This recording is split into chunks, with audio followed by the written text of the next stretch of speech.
আসসালামু আলাইকুম বন্ধুরা, কেমন আছে সবাই? আশা করি সবাই ভালো আছে। আলহামদুলিল্লাহ আমিও ভালো আছি। নানুর বাড়ি থেকে নিজস্ব বাড়িতে ফিরেন। এখন আমি গোসল করে ছাদে চলে এলাম। এখন চলো তাহলে তোমাদের এই ছাদের পরিবেশটা দেখিয়ে দিই। এখানে আবার ঠান্ডা বাতাস আছে শীতকালের দিন। আর দেখো এখানে বাঁশবাগান রয়েছে এবং রয়েছে কাঁঠাল গাছ, যেটা তোমরা দেখতেই পাচ্ছ, এবং এখানে পেঁপে গাছ আছে।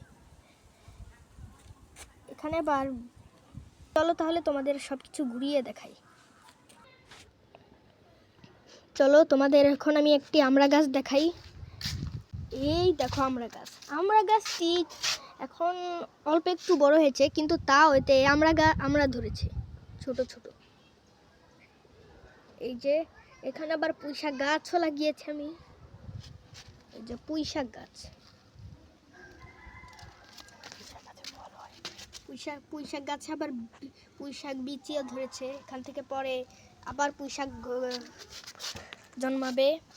তাহলে চলো আরো কিছু তোমাদের ঘুরিয়ে দেখাই। চলো। আর এখানে এই ছাদের মধ্যে খুব সুন্দর ঠান্ডা আবহাওয়া বইছে, এবং এই যে বাঁশবাগান, এই তো দেখো বাঁশবাগান। এই ছাদ থেকে বাঁশ গাছে হাত দেওয়া যায়। বা চলো তাহলে তোমাদের এই দিকটায় ঘুরিয়ে নিয়ে আসি।